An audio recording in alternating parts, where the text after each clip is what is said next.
ప్రమాదం జరగలేదు. ప్రాసెస్ లో ఎలాంటి ల్యాబ్స్ లేదు, డీవియేషన్ లేదు. ఇది వాటి నుంచి అది కక్కింది. ఎందుకు కక్కిందంటే తెలియదు. ఇన్ఫాక్ట్ ఎక్కువ మంది దాని కింద ఉంటే చనిపోయే పరిస్థితి, ప్రమాదం. సో ఇది ప్రాసెస్ లోపాలు ఎక్కడ జరగలేదు.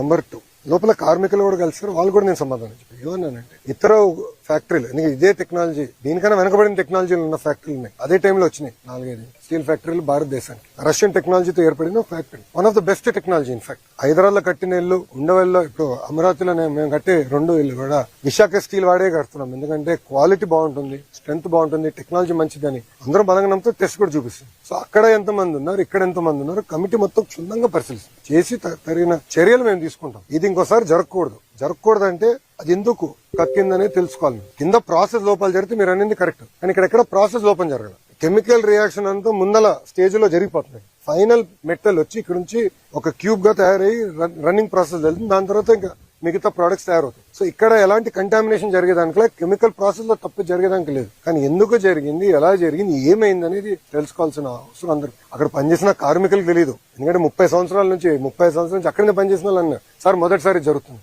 సెక్షన్ ఇన్ఛార్జ్ 92 నుంచి పనిచేస్తున్నారు. ఆయన ఎప్పుడు చూడలేదు. సో ఎక్స్పర్ట్స్ కే తెలియదు. ఇది ఇక్కడ పనిచేసిన కార్మికులకి, పర్యవేక్షణలో ఉన్న లీడర్షిప్ కూడా తెలియదు. అందుకే ఎక్స్పర్ట్స్ వస్తున్నారు. ఎక్స్పర్ట్స్ వస్తే వాస్తవాలు తెలుసుకుంటాం, తగిన చర్యలు తీసుకుంటాం. అది మీ ఇక్కడ వచ్చి కేవలం ఏదో చెక్ అందించి వెళ్ళేదానికి రాలేదు. ఆ కుటుంబాలకి శాశ్వతంగా అండగా నిలబడడానికి ఈరోజు ఎన్డీఏ ప్రభుత్వం అడిగేసింది. గతంలో ఎప్పుడు లేని విధంగా పర్మనెంట్ జాబ్ ఇస్తామని పెద్ద మనసుతో కుమారస్వామి గారు ఒక హామీ ఇచ్చారు. కేంద్రంలో ఉన్న సెక్రటరీ గారు ఇది ఎక్కడ లేదు కదా సార్ అంటే, అవసరం అవుతే నేను కేబినెట్ కూడా తీసుకెళ్తా, nothing to worry, I will get it done, నాది బాధ్యత. ఎందుకంటే ఆ కుటుంబాలకు మనం అండగా నిలబడాల్సిన సమయం ఇది అని ఆయన చెప్తాం జరిగింది.